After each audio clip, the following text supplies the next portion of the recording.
আসসালামু আলাইকুম। কেমন আছেন সবাই?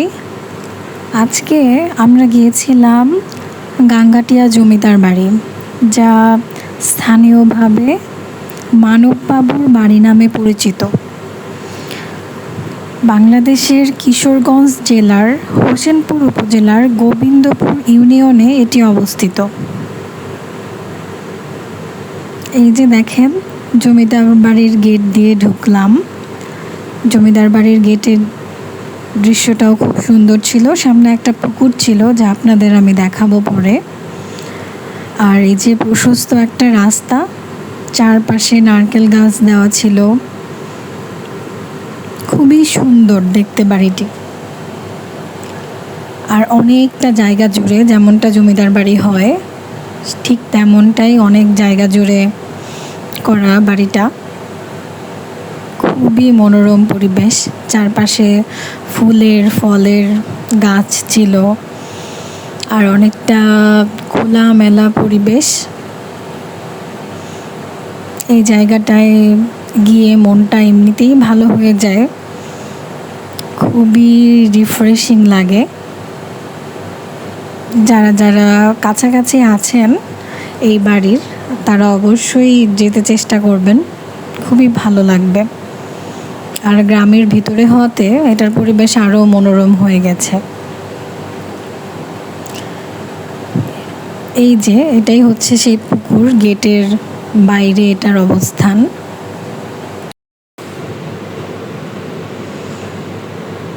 এই জমিদার বাড়িটি 1800 শতকে নির্মিত হয়েছিল এবং রোমান গ্রিক স্থাপত্যশৈলীর একটি চমৎকার উদাহরণ হিসেবে বিবেচিত হয়। আর গাঙ্গাটিয়া জমিদার বংশের সূচনা হয়েছিল দীনানাথ চক্রবর্তীর মাধ্যমে, যিনি 1800 শতকের শেষ দিকে ব্রিটিশদের কাছ থেকে হোসেন শাহী পরগনার 1/3 কিনে জমিদারিটি প্রতিষ্ঠা করেছিলেন। আর জমিদার বাড়িটি হচ্ছে 2 তলা বিশিষ্ট এবং সম্মুখ ভাগে স্থাপত্যশৈলীর স্তম্ভ রয়েছে। তাছাড়া এই বাড়ির অভ্যন্তরে বৈঠকখানা, অতিথি কক্ষ, আদালত কক্ষ, সঙ্গীত চর্চার কক্ষ, কাচারি ঘর, এগুলো সবই রয়েছে। এই যে আমরা এখন যেখানে সঙ্গীত হয় বা নাচ হয়, যেখানে হচ্ছে কাচারি ঘর, ওই জায়গায় অবস্থান করছি। এখানেই আমরা অনেকটা সময় কাটিয়েছি। আমরা ভিতরে যাইনি জমিদার বাড়ির, এই বাইরেই ছিলাম। পরবর্তীতে আবার জমিদার মানববাবুর সাথে আমাদের দেখা হয়েছিল, ওনার সাথে কথা বলেছি। বাড়িটির চারপাশে উঁচু প্রাচীর ছিল আর বড় পুকুর রয়েছে আরও, আপনাদের দেখাবো। এই যে আমার মাসফি সোনা দেখেন, খুবই এনজয় করেছে, দৌড়াদৌড়ি একদম মাতিয়ে রেখেছিল পরিবেশটা। সে এত খোলামেলা জায়গা পেলে খুবই আনন্দ পায়, আর এই খোলামেলা পরিবেশে খেলতেও খুব পছন্দ করে, দৌড়াদৌড়ি করে, ছুটোছুটি করে। এটা হচ্ছে বাড়ির পিছনের পরিবেশ। বাড়ির পিছনে এরকম একটা পুকুর ছিল।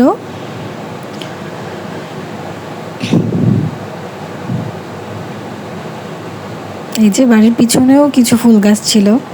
এই যে দেখেন, সেই কাচারি ঘরের সামনে বারান্দায় দৌড়াদৌড়ি করছিল। সেই মজা করেছে সে ওই দিনটা।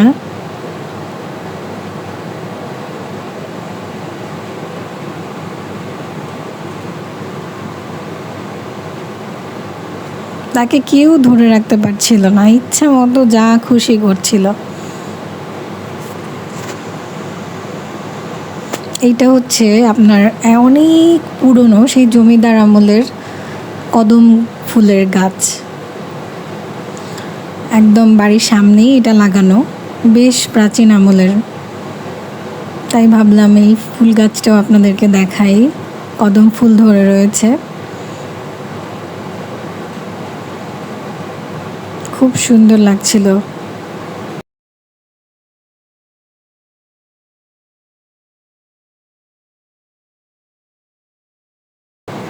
এই যে সে ভিতরেও ঢুকছে, আমার মাসিটা কি যে করে।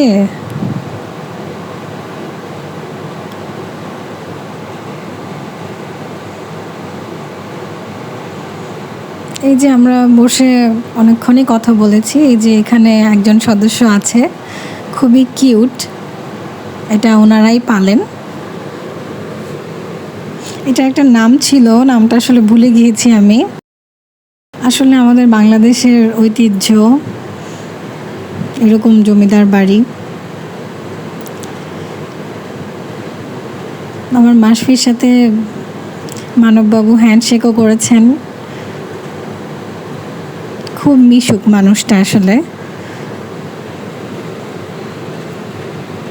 এই যে দুইটা পুকুর দেখছেন, এটা ওনাদেরই পুকুর, ওনারা এখানে মাছ চাষ করেন, উনি নিজেই আমাকে বলেছেন। বর্তমানে যে মানববাবু, যিনি মানবেন্দ্রনাথ চক্রবর্তী নামে পরিচিত, এই জমিদার বাড়ির শেষ উত্তরাধিকারী হিসেবেই তিনি বসবাস করছেন। তিনি কলকাতায় পড়াশোনা করেছেন এবং 1983 সালে হোসেনপুর উপজেলার চেয়ারম্যান নির্বাচিত হয়েছিলেন। বাড়ির পাশে তার একটি মাছ চাষ প্রকল্পও রয়েছে। গাঙ্গাটিয়া জমিদার বাড়ি কিশোরগঞ্জ জেলা সদর থেকে প্রায় 12 কিলোমিটার দূরে অবস্থিত। বাড়িটি বর্তমানে কিছুটা ক্ষয়প্রাপ্ত হলেও এর স্থাপত্যশৈলী এবং ঐতিহাসিক গুরুত্বের কারণে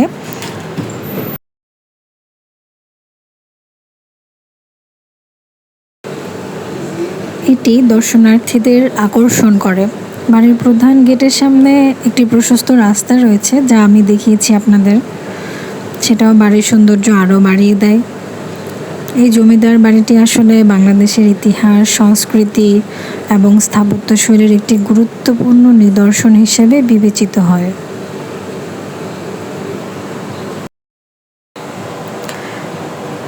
আমরা এই কাচারি ঘরের সামনে দিয়ে যখন যাচ্ছিলাম, তখন দেখলাম যে এখানে কয়জন বসা ছিল। তারপর ভিতরে ঢুকে সালাম দিতে ওনারা আমাকে বসতে বলেন আর পরিচয় দেন যে উনি মানববাবু। যেহেতু আমি চিনি না, যার কারণে বুঝতেছিলাম না যে উনি কে। তো তারপর বললেন যে আসো বসে কথা বলি। তারপর বসে ওনার সাথে বেশ কিছুক্ষণ আমি কথা বললাম। কথা বলে মনে হলো যে আসলে উনি অনেক আন্তরিক মানুষ আর গল্প করতে পছন্দ করেন, বিভিন্ন ইতিহাস, তারপর এই যে জমিদারের যে বিষয়গুলো ছিল ওনারা পালন করেছেন বা জমিদারি কিভাবে চালিয়েছেন, তারপরে দেশ সম্পর্কে বিভিন্ন কথা, অনেক বিষয়ে উনি আমার সাথে কথা বলেন। মানে আমাদের আসলে দেখা গেছে যে ওনার বয়সটা অনেক বেশি, যে আমার দাদা বা নানা সমতুল্য, তো আমি ওনার হিসেবে নাতনি সমতুল্য। তো সেই হিসেবে উনি খুবই মজা করে আমার সাথে কথা বলেছেন। আর মানুষটা একদম একা, আসলে ওনার ওয়াইফও বেঁচে নেই আর ওনার সন্তানাদিও নেই, যার কারণে সারাদিন হয়তো এরকমভাবেই কেটে যাচ্ছে। আর দেখা গেছে যে সন্ধ্যার পর উনি যেটা বললেন যে সন্ধ্যার পর বিভিন্ন ধরনের মানুষ আসে, বিকালে মানুষ আসে, এসে এই জমিদার বাড়িটি পরিদর্শন করে এবং ওনার সাথে দেখা করেন। উনি থাকলে ওনারা গল্প করেন, কথা বলেন। তারপর মাঝে মধ্যে অনেক সাংস্কৃতিক অনুষ্ঠানও এখানে হয়, নাচ গান, কবিতা আবৃত্তি, সব কিছু ওনারা তখন মানে এনজয় করেন। ওনার একটা জিনিস উনি বলেছেন, সেটা হচ্ছে যে আমি যে বসে থাকি, মানে উনি যে বসে থাকেন, এই বসে থাকাটা আসলে বাইরের দিক থেকে মনে হয় যে কত আরামের, কিন্তু আমি জানি যে আমি বসে থাকতে থাকতে আমার বিরক্ত লেগে যায় বা জীবনের প্রতি অনেক অসন্তোষ চলে আসে। আসলেই ব্যাপারটা এরকমই, আমরা মানুষকে মনে করি যে বসে থাকলে অনেক আরাম শান্তি, অ্যাকচুয়ালি তা না। মানুষ কাজের মধ্যেই ভালো থাকে, কাজের মধ্যেই মানুষের আনন্দ খুঁজে পায়। কাজে থাকলে মানুষ বিরক্ত হয় না, দুশ্চিন্তা আসে না। উনি সেটাই বললেন যে আমাকে দেখলে হয়তো সবাই ভাবে আমি কত সুখী, কিন্তু অ্যাকচুয়ালি না, আমি এখন কাজ করতেও অক্ষম, বয়স হয়েছে। আর বাকি যা আছে তা দিয়ে ওনার আর কিছু লাগবে না, এভাবেই সময় এবং জীবন কেটে যাবে। আমি এরপর জিজ্ঞেস করলাম যে উনি যখন থাকবেন না তখন ওনার এই জমিদারি বা হচ্ছে জমিদারের যে স্থাপত্য এগুলো কি হবে বা কিভাবে কে দেখাশোনা করবে? তখন বলল যে এটা সরকারের আন্ডারেই চলে যাবে, আমাদের দেশের সম্পদ এটা, সরকার তখন এটা পরিচালনা রক্ষণাবেক্ষণ করবেন। আসলে আমাদের দেশের সম্পদগুলিকে আমাদের অনেক বেশি গুরুত্ব দেওয়া উচিত, কারণ প্রাচীন আমলের সৌন্দর্য আমাদেরই সংরক্ষণ করতে হবে, যাতে ভবিষ্যৎ জেনারেশনও এদের ছোঁয়া পায়। এই তো যেখানে নাচ গান আসর বসে সেই জায়গাটা উনি দেখাচ্ছিলেন। এক কথায় ভীষণ ভালো লেগেছিল বাড়ির পরিবেশ এবং ওনার সাথে কথা বলে।